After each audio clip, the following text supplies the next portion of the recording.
Hello and welcome to the Understanding Narcissist YouTube channel. Thank you for joining me. This video, I want to try to quickly cover a narcissist's place in sort of the social environment, their social environment. Now, fortunately, narcissists don't tend to be very well connected. They don't tend to be really great at networking for any purpose, professional or personal or what have you. And they tend to burn through people pretty quick. They tend to wear out the stock of people, especially the people on the periphery that aren't in the family, that they don't have direct control over because their primary concern is the family, because they need the family, because if they don't have the family, they feel like they're going to die.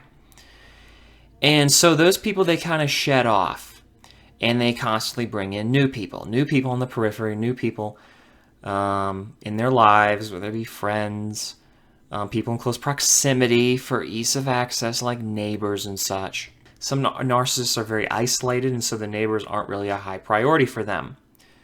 Some do like their neighbors, like using their neighbors as sources of supply to fortify and support their illusion and their low self-worth, and to kind of get praise and be fond over and that kind of thing. Those people they welcome. They can't turn them away because they have to have them and they enjoy them. Or, I guess, depend on them. So it does simplify things a little bit because they usually don't have a huge, vast network of people. Though there are exceptions. Even so, I think the content and the things I'm going to talk about in this video are going to be relevant nonetheless, entirely, if not just for the most part. The thing I want to get across in this video is a little bit more realism than some of the maybe somewhat simplistic things I've been talking about, descriptions or models I've used in previous videos. They're completely accurate, but there's nuance missing. And one of the things that I'm always kind of glossing over, just for the sake of simplicity to get a different point across, is the micro kind of friction within a narcissist's life. They are not these mastermind manipulators with everything and everyone under their thumb, under their control, everything in check. They're really not. They just have to look and feel like they are that. They just have to feel like people perceive them in that way. They don't actually have to be that, because they're not really that to begin with. Some more than others, of course. However, there's a lot of chaos in a narcissist's life, and they invite more chaos. And worse yet, they invite chaos that isn't really good for them, especially isn't good for you, but that you have to bear naturally because you're the enabler, the supporter, what have you. Some of that chaos they leverage. Some of it is chaotic for them, but they're really incapable of noticing it or putting it off. The only thing they can really deflect is the threats of the illusion, and that includes the people who want to tear them down and don't believe the illusion, and the people who could take the enablers away from them, who could take their source of supply away, usually because they're controllers themselves. So aside from spotting other narcissists aren't necessarily good at turning other abusive people away. Now, as I say, they can use those abusive people. Let me give you an example. In an earlier video, I talked about how there can only be one monster in the room. And so what that means is that, this is my favorite example, is a narcissist, say, is married, the marriage dissolves, it's going to dissolve, they remarry, and what happens is that the step, let's say they have a family or a child. The step parent is going to be naturally hand selected, or at least partial to the narcissist, supporting the illusion, of course, and thereby most likely abusive to the child, because it benefits the narcissist. That's an example I've seen a lot, an awful lot, where they have trouble in the first marriage because the narcissist has trouble in the first marriage because they can't control things adequately, and the parent may be resistant to the narcissist controlling the child. They may not just roll over when they're asked to, or when it's demanded from them. And so things fall apart. The narcissist naturally wants to control the child because that's another leverage that can control the other parent. But let's say the narcissist remarries.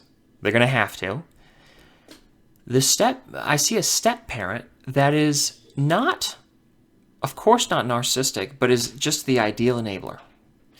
Is just superb at supporting the narcissist. Ready and willing to accept anything.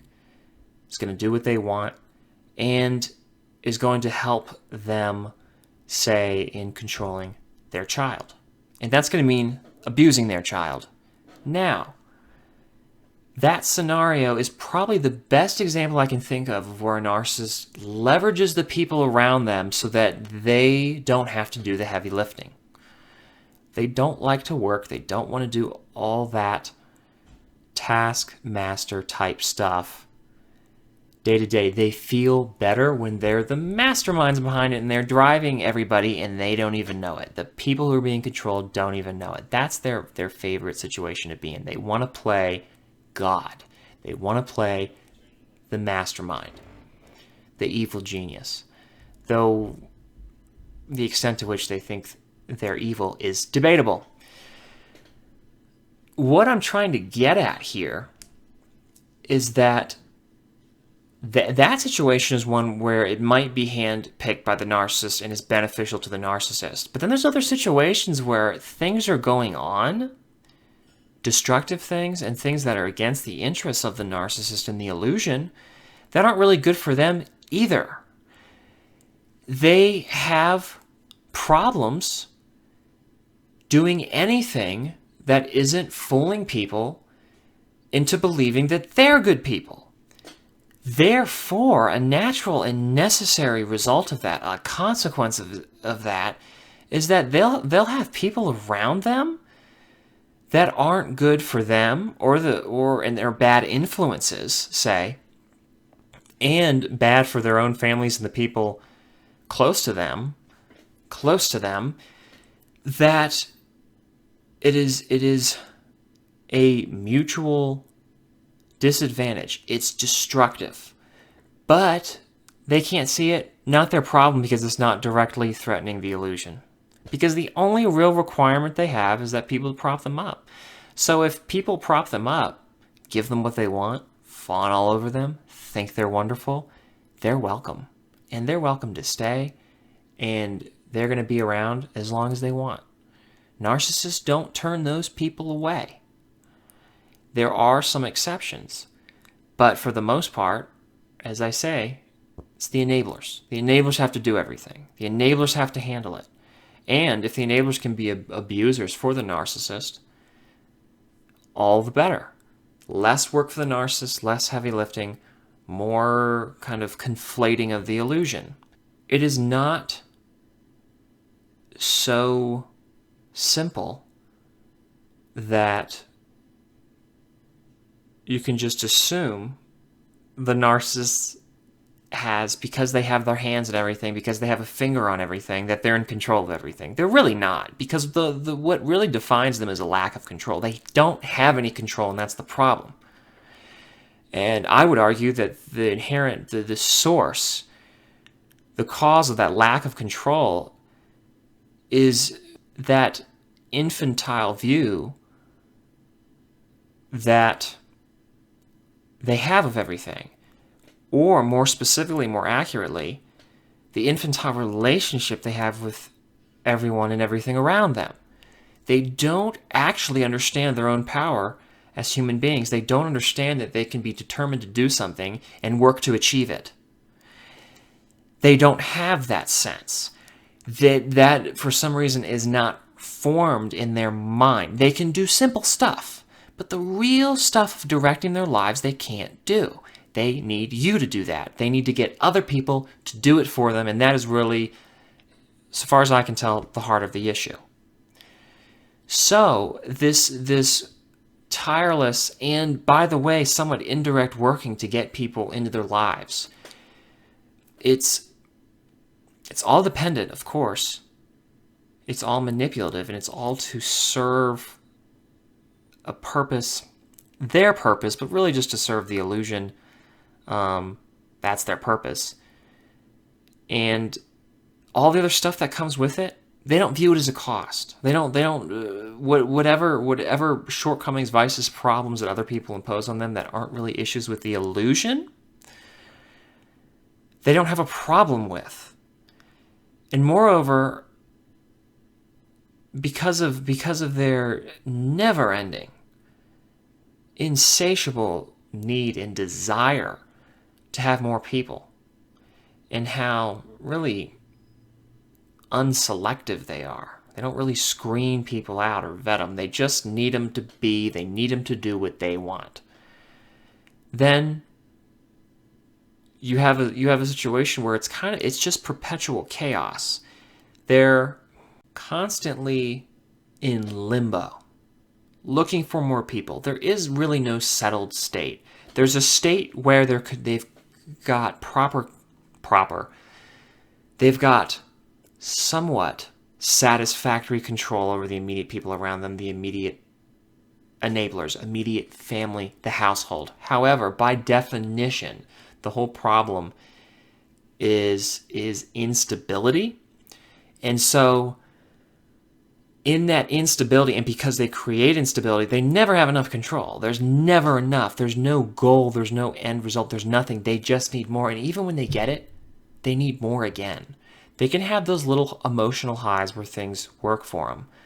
But that constant state of having to bring in more people and take all comers, anybody who is willing and able and ready to prop them up, they're welcome. And they're going to be around. No matter how much stress they impose on the enablers, the close enablers, the enablers are gonna have to deal with it. That's their problem, not the narcissists. And the only time it's going to change is when the enablers stand up and do something about it. Stand up for their own interests, their own boundaries, their own selves. The narcissist is not going to do it. They are not protectors of a family. They're not harbingers of good values and functional behavior and functional relationships. It's always up to the enablers, even when it's kids we're talking about. I hope you like this video. Like it if you do. Share it with somebody you think might benefit from it. Comment in the comment section below on what you think of the social lives of narcissists, which there's a lot more to it than what I've talked about, but I kind of want to introduce that little idea into the whole conversation because it's relevant, it's necessary, and it's really more accurate than what I've gone into in the past. More specific, more nuanced. Subscribe to the channel if you haven't already. Thank you so much for watching, and I'll see you in the next episode. Bye.